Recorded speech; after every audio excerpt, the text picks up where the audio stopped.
Good morning students, how are you. Last video में हमने हमारी 3 पॉइंट एक्सरसाइज के थर्ड क्वेश्चन तक सॉल्व किए थे। आज हम लोग हमारा फोर्थ क्वेश्चन कर रहे हैं। फोर्थ क्वेश्चन के हमारे 5 पार्ट्स हैं, हम उन सबको सॉल्व करेंगे। तो फोर्थ क्वेश्चन में क्या कहता है, from the pair of linear equations in the following problems. हमें प्रॉब्लम्स दी हुई हैं, उनके अंदर क्या करनी है, हमें फॉर्म करनी है पेयर ऑफ लीनियर इक्वेशंस बनानी है हमें प्रॉब्लम से। And find their solutions if exist. अगर उनका सॉल्यूशन एग्जिस्ट करता है तो उनका सॉल्यूशन हमें फाइंड आउट करना है बाय एनी एल्जेब्रिक मेथड। कोई भी मेथड लगा सकते हैं हम। एल्जेब्रिक मेथड में कौन से किए थे हमने। सबसे पहले किया था हमने सब्स्टिट्यूशन मेथड, सेकंड किया था हमने एलिमिनेशन मेथड और थर्ड किया था हमने क्रॉस मल्टीप्लिकेशन मेथड। तो किसी भी तीनों में से कोई भी मेथड आप अप्लाई कर सकते हो। तो फर्स्ट क्वेश्चन देखते हैं हमारा, देखिए क्या है। A part of monthly hostel charges is fixed. एक हॉस्टल है, वहाँ के जो मंथली चार्जेस हैं उसमें क्या कहा है इसने कि एक पार्ट, उन चार्जेस का जो एक हिस्सा है वो फिक्स है सबके लिए। And the remaining depend on the number of days one has taken food in the mess. और जो बाकी का जो पार्ट है आपका, जो होटल चार्जेस हैं उसमें क्या है, जो रहने का है वो तो सबका फिक्स्ड है। बाकी किसके ऊपर डिपेंड करता है कि आप दिन में कितनी बार खाना ले रहे हैं वहाँ पे। टेकन इन दी मैस में आप कितने टाइम, नंबर ऑफ डेज, कितने दिन ले रहे हो, ठीक है, उसके ऊपर डिपेंड करता है।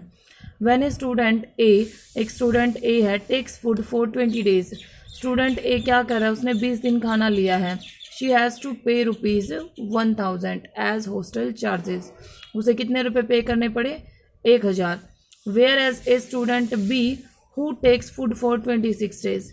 जबकि एक स्टूडेंट बी है, उसने कितने डेज लिया है, 26 days, pays ₹1180 as the hostel charges.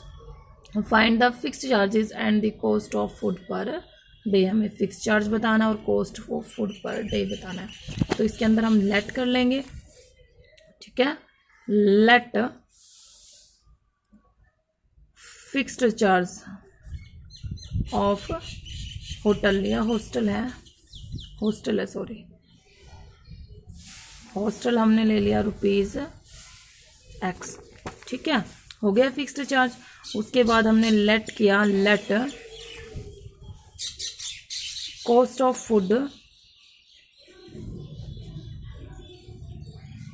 Per day, कितना ले लिया, ₹Y, ठीक है। ये तो फिक्स चार्ज हो गया हॉस्टल का, ये हो गया cost of food per day, ₹Y। इतना क्लियर है यहाँ तक। अब देखो, अब क्या लिखना है आपको यहाँ पे। हमने ले लिया, ये कहता है A takes food for 20 days, she has to pay ₹1000। तो क्या लिखोगे यहाँ पे, A takes food for 20 days and pays ₹1000। तो इस कंडीशन के अकॉर्डिंग फर्स्ट कंडीशन लगा रहे हैं हम। अब 20 डेज लिए है उसने, देखो उसका जो फिक्स्ड चार्ज है वो तो फिक्स है ही है, X है। फिर जो Y है वो एक दिन के खाने का कॉस्ट है। तो कितने दिन रहा है वो, 20 दिन रहा है। तो 20 दिन का कितना हो जाएगा उसका, 20Y। और जो फिक्स्ड है और खाने का, दोनों का टोटल उसने कितने रुपए पे किया है, 1000। ये आ गई आपकी इक्वेशन फर्स्ट, ठीक है।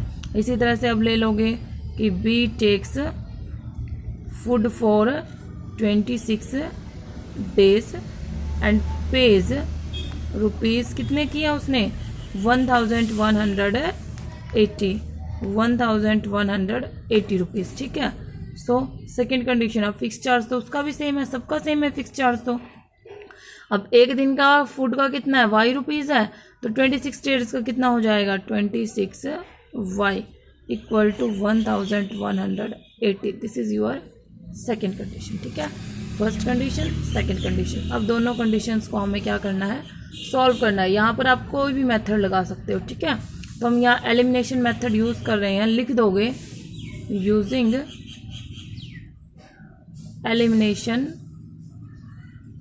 Method solve equation first and second. Elimination method का यूज़ करेंगे हम। X + 20Y equal to 1000, X + 26Y equal to 1180। अब ये देखो साइन दोनों के क्या है, सेम है। अगर सेम साइन होते हैं तो हम क्या करते हैं, ऑन सब्ट्रैक्टिंग क्या करोगे, सब्ट्रैक्टिंग करते हैं, सब्ट्रैक्ट करने पर। और जब सब्ट्रैक्ट करते हैं तब साइन क्या हो जाते हैं, चेंज। अब प्लस माइनस से कट गया, -26 प्लस के 20 तो क्या आएगा, माइनस का 6y और यहाँ माइनस का 180। माइनस से माइनस क्या, y आ गया 180/6 30। तो y इक्वल टू कितना आ गया 30।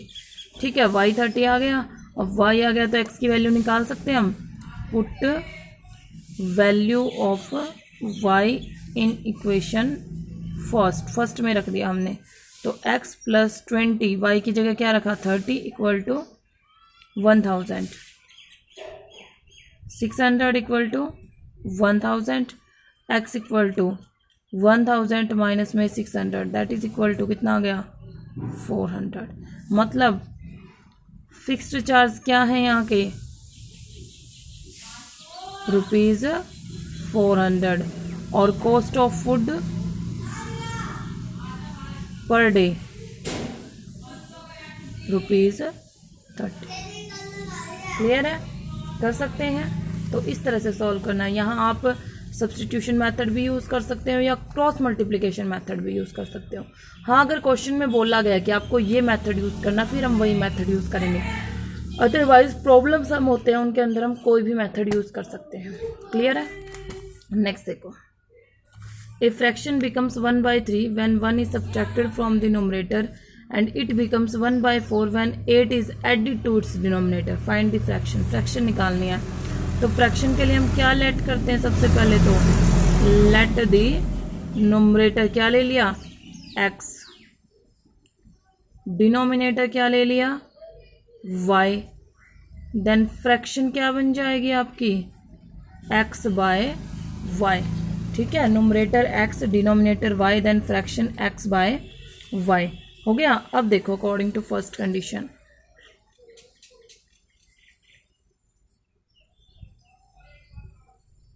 फर्स्ट कंडीशन में इसने क्या बोला है, a fraction becomes 1/3 when 1 is subtracted from the numerator. Numerator में से 1 सब्ट्रैक्ट करना है हमें। तो हमने हमारा न्यूमरेटर कितना है x - 1, अब डिनोमिनेटर तो एज इट इज रहेगा। ये फ्रैक्शन क्या बन जाएगी आपकी 1/3, 1 सब्ट्रैक्ट करना था। ठीक है, न्यूमरेटर में से 1 subtract, denominator as it is and this becomes 1/3। Solve के लिए क्रॉस मल्टीप्लाई, तो क्या बनेगा ये आपका 3x - 3 equal to y। y को इधर ले आओ, 3x - y और 3 उधर जाएगा प्लस का 3। ये आ गई आपकी इक्वेशन फर्स्ट। इसी तरह से according to second condition, second condition में ये क्या कहता है, if it becomes 1/4 when 8 is added to the denominator. अब की बार डिनोमिनेटर में ऐड करना है हमें, तो y + 8 एंड इट बिकम्स 1/4 हो गई 1/4। देन अगेन क्रॉस मल्टीप्लाई करेंगे दोनों की। ठीक है, तो क्या आएगा ये आपका 4x equal to y + 8। y को इधर ले आओ, 4x - y equal to 8 that is second equation. दो इक्वेशन आपकी आ गई आपके पास। दोनों इक्वेशंस को आपको सॉल्व करके x और y की वैल्यूज फाइंड आउट करनी है। क्लियर है। थर्ड पार्ट देखते हैं इसका। ये कहता है यश स्कोर्ड 40 मार्क्स इन टेस्ट। यश है एक टेस्ट के अंदर 40 मार्क्स स्कोर कर रहा है। ठीक है, getting 3 marks for each right answer. मतलब जब भी वो राइट आंसर देगा उसके कितने मार्क्स मिलेंगे, 3 मार्क्स मिलेंगे उसको। And losing 1 mark for each wrong answer. और हर एक गलत क्वेश्चन के लिए उसका 1 नंबर काट लिया जाएगा। ठीक है, ये कहता है had 4 marks been awarded for each correct answer, कि अगर हम हर एक करेक्ट आंसर के लिए कितने नंबर दें, 4 नंबर दें। And 2 marks has been deducted from each correct answer, incorrect answer, और गलत के लिए हम 2 नंबर काटें। Then Yash would have scored 50 marks. तब यश के कितने मार्क्स आए होते, 50 मार्क्स आए होते। How many question were there in the test. तो ये कहता है कि क्वेश्चन जो आपका टेस्ट था उसके अंदर कितने क्वेश्चन होंगे, how many question were there in the test. हमें टोटल क्वेश्चन बताने हैं। तो हम यहाँ पर क्या लेट करेंगे, हम लेट करेंगे कि यश करेक्ट आंसर्स, हमने करेक्ट आंसर एक्स मान लिए और जो इनकरेक्ट आंसर है वो हम कितने मान लेंगे, वाई मान लेंगे। लेट यश करेक्ट आंसर्स कितने आ गए, एक्स। यश इनकरेक्ट आंसर्स कितने हो गए, वाई। तो टोटल क्वेश्चन कितने हो गए, एक्स प्लस वाई। हमें ये फाइंड आउट करना है, एक्स प्लस वाई, ठीक है। तो अब इसके लिए हम देखते हैं हमारी फर्स्ट कंडीशन। फर्स्ट कंडीशन में क्या कहा इसने कि यह स्कोर 40 मार्क्स इन टेस्ट। तो अकॉर्डिंग टू मैं यहाँ फर्स्ट कंडीशन डाल रही हूँ, आप चाहे तो ये लाइन लिख सकते हैं as it is. First condition में क्या कहता है कि उसे 3 नंबर मिले हैं, 3 marks for each right answer. हर एक राइट के लिए 3 मार्क्स। अगर उसने एक्स राइट दिए हैं तो उसके टोटल मार्क्स कितने बन गए, 3x। क्लियर है, ध्यान दो। अगर मान लो उसने x क्वेश्चन करेक्ट किए हैं, ठीक है, तो उसको टोटल मार्क्स कितने मिल गए, 3x। फिर अगर उसने ये क्या कहता है, लूजिंग 1 मार्क, अब उसका एक जो नंबर है वो कट रहा है, कितने में से, जो उसका टोटल है उसमें से ही कटेगा। और एक के लिए कितने कट रहे हैं, y, और एक के लिए एक नंबर कट रहा है तो y क्वेश्चन के लिए कितने कटेंगे, y कटेंगे। तो माइनस का y और इक्वल टू फिर उसका स्कोर कितना आया टोटल। देखो बेटा, मैं इसको आपको थोड़ा सा अलग वे से समझाती हूँ कि मान लो आपको टेस्ट के अंदर 10 क्वेश्चंस दिए गए हैं, ठीक है। 10 में से आपने क्या किया, 6 तो आपने करेक्ट कर दिए और 4 कर दिए इनकरेक्ट, ठीक है। अब मैंने कहा करेक्ट के लिए आपको कितने मार्क्स मिलेंगे, 3 मिलेगा फॉर ईच, और इनकरेक्ट के लिए आपका 1 काट लिया जाएगा। तो आपके मार्क्स कितने हुए, देखना, 6 3 जा 18 और ये 4 1 जा 4। अब ये बताओ आपके टोटल मार्क्स कितने बनेंगे। टोटल मार्क्स तो क्या होंगे, जो आपके गलत है वो नंबर तो कटेंगे आपके। यहाँ पे नेगेटिव मार्किंग चल रही है, तो हम लोग क्या करेंगे कि जो आपने टोटल स्कोर किया है, 6 3 जा 18 आपके करेक्ट से आया है, तो 4 उसमें से क्या हो जाएंगे, सब्ट्रैक्ट। तो 18 में से 4 गए, कितने आएंगे आपके, 14 मार्क्स। कितने आएंगे आपके, 14 मार्क्स। तो वही चीज़ यहाँ पर है, उसने एक्स क्वेश्चन एक्स आंसर क्या दिए, करेक्ट दिए हैं, तो एक्स के लिए उसको कितने मार्क्स मिल गए, 3x। वाई उसने इनकरेक्ट कर दिए तो उसके कितने कट गए, वाई कट गए, तो माइनस का वाई। और जो करेक्ट आंसर थे उसका जो स्कोर आया था उसमें से क्या कर लिया, नेगेटिव मार्किंग थी तो माइनस होने थे, वो क्या कर लिए गए, काट लिए गए, और टोटल कितने आ गए इसके, 40। तो इक्वेशन बन गई 3x - y = 40। This is your first condition, ठीक है। इसी तरह से लेंगे according to second condition. Second condition में ये क्या कहता है कि अगर हम उसको 4 नंबर दे करेक्ट के लिए, इट मीन्स उसके करेक्ट का स्कोर कितना आएगा, 4x, और 2 marks has been deducted for each incorrect, और हर एक गलत के लिए क्या किए जाएंगे, 2 मार्क्स काटे जाएंगे। अब एक के लिए 2 कट रहे हैं तो y के लिए कितने कटेंगे, 2y, और अब उसका स्कोर कितना है, 50 मार्क्स। तो ये है आपकी सेकंड कंडीशन। 2 इक्वेशन आ गई, आप लोग दोनों को आपको सॉल्व करना है। एज यू विश मेथड आप कोई भी लगा सकते हैं यहाँ पे, क्लियर है। कर लेंगे इससे आगे सॉल्व। नेक्स्ट देखते हैं, फोर्थ है आपका, place A and B are 100 kilometre apart on a highway. एक हाईवे है, उसके ऊपर 2 प्लेसेस हैं A एंड B, ठीक है। जैसे हमने ये ले लिया, ये हमने यहाँ पे A ले लिया, ये हमने B ले लिया, इनके बीच का डिस्टेंस कितना है, 100 किलोमीटर, ठीक है। तो ये क्या कहता है, 1 car start from A and another from B at the same time. Same time पर इन दोनों प्लेसेस से 2 कार स्टार्ट हो रही हैं। If the cars travel in the same direction, same direction का मतलब क्या है बेटा, जैसे A है वो भी इधर जा रहा है और B है वो भी उधर जा रहा है, जब दोनों की सेम डायरेक्शन होगी, same direction, they meet in 5 hours. वो कितने टाइम में मीट कर रही है एक दूसरे से, 5 घंटे में।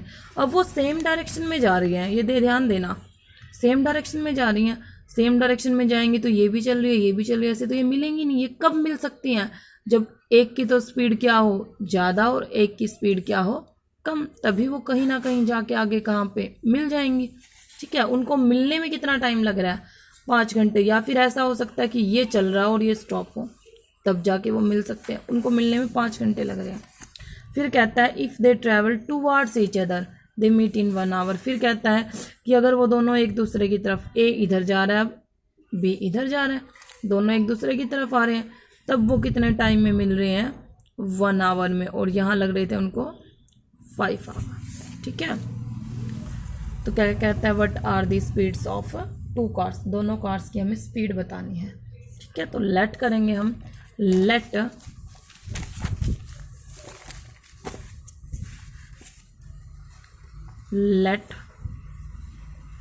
Speed of car start from A, क्या ले ली, x kilometre per hour, speed है तो किलोमीटर पर आवर जरूर लिखोगे। ठीक है, स्टार्ट फ्रॉम बी की ले ली हमने y किलोमीटर पर आवर। अब ध्यान दो, बात चल रही थी यहाँ पे इनकी डायरेक्शन के अकॉर्डिंग कि ये मिलेंगे नहीं मिलेंगे, वो इनके डायरेक्शन के ऊपर डिपेंड करेगा।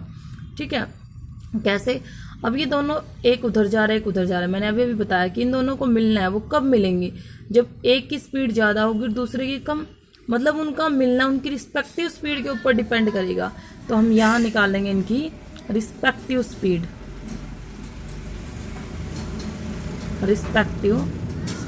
Of cars in same direction, जब वो सेम डायरेक्शन में चल रही हैं। अब सेम डायरेक्शन में चल रही हैं तो किसके ऊपर डिपेंड करेगी, एक की ज़्यादा एक की कम, तो ए वाली की ज़्यादा होगी और बी की कम होगी, तो वो क्या बनेगी आपकी x minus Y kilometre per hour. ठीक है, इसी तरह से फिर रिस्पेक्टिव ऑफ कार इन, अब तो सेम डायरेक्शन थी, अब क्या बन जाएगी, अपोजिट डायरेक्शन। अपोजिट डायरेक्शन क्यों लिखे मैंने, ध्यान दो, ये इधर जा रहा है ये इधर जा रहा है, डायरेक्शन तो दोनों की क्या है, अपोजिट है। तो अपोजिट डायरेक्शन में क्या हो जाएगी, ये दोनों कब मिलेंगी, जब दोनों की स्पीड क्या हो जाएगी, प्लस हो जाएगी, तो ये बन जाएगी x plus Y kilometre per hour. ठीक है, यहाँ तक क्लियर है सबको। फिर बात आती है, हमें पता है कि जो हमारी स्पीड होती है वो क्या होती है, डिस्टेंस बाय टाइम, ये होता है हमारा साइंस में फॉर्मूला। तो डिस्टेंस क्या होती है, स्पीड इनटू टाइम, डिस्टेंस क्या होती है हमारी, स्पीड इनटू टाइम। डिस्टेंस तो वो कितना कवर कर रहे हैं हर बार, 100 किलोमीटर ही कवर कर रहे हैं, उससे ज़्यादा नहीं कवर कर रहे हैं, तो डिस्टेंस दोनों केसेस में 100 किलोमीटर रहेगी। तो अब ये क्या लिखोगे, यहाँ पे ये लाइन लिखनी है आपको, when cars travel in the same direction at different speed they meet in 5 hours. तो अकॉर्डिंग टू फर्स्ट कंडीशन क्या आ जाएगा आपका, अभी अभी मैंने आपको बताया कि डिस्टेंस इक्वल टू क्या होता है, स्पीड इनटू टाइम। जब वो सेम डायरेक्शन में जा रही हैं तब उनकी स्पीड कितनी है, x माइनस वाई, और उन्हें टाइम कितना लग रहा है, 5 आवर्स, और इक्वल टू जो डिस्टेंस है वो कितना कवर कर रहे हैं, वो 100 किलोमीटर। 5 उनके नीचे जाएगा तो x माइनस 5 उसको काट देगा 20, ये आ गई आपकी फर्स्ट इक्वेशन। ठीक है, फिर इसी तरह से सेकंड कंडीशन लगाओगे।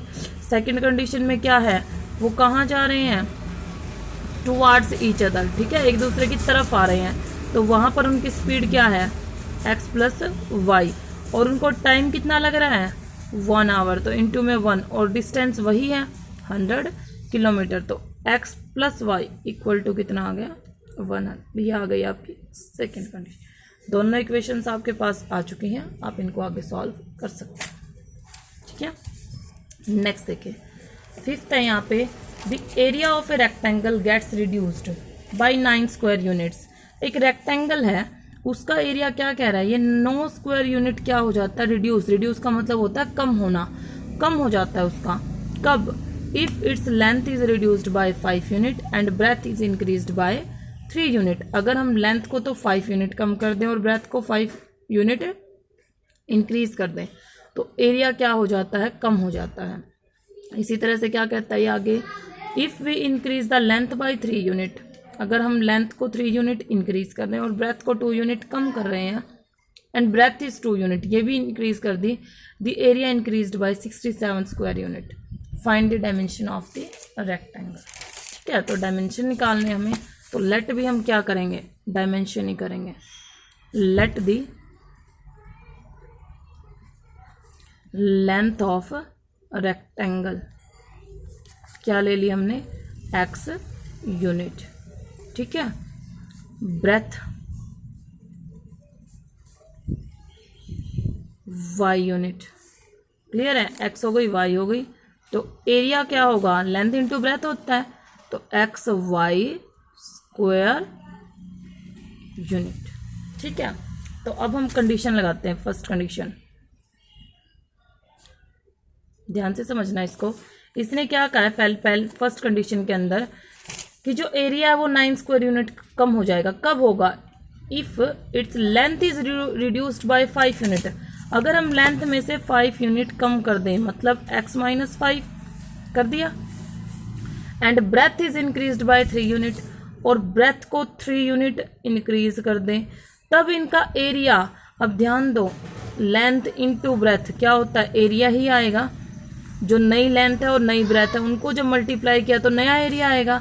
तो वो नया एरिया क्या आ रहा है, पहले वाले एरिया में से कितना कम हो गया, 9 स्क्वायर यूनिट। यही बोला है ना इसने, the area of a rectangle gets reduced by 9 square unit. तो 9 स्क्वायर यूनिट कम हुआ है, तो पहले वाले एरिया में से हम क्या कर देंगे, 9 को माइनस कर देंगे। ठीक है, अब इसको मल्टीप्लाई कर लो, एक्स वाई, ठीक है, प्लस का 3x माइनस का 5y और माइनस का 15 equal to X Y minus 9।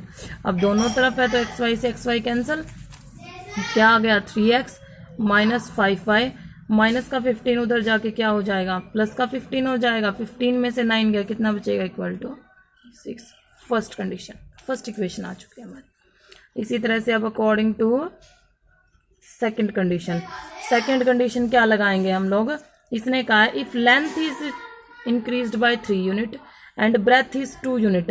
Length तो 3 इंक्रीज की है, इट मीन्स x प्लस 3, और ब्रेथ 2 यूनिट इंक्रीज कर दी, तो हमारा एरिया भी इंक्रीज हो रहा है।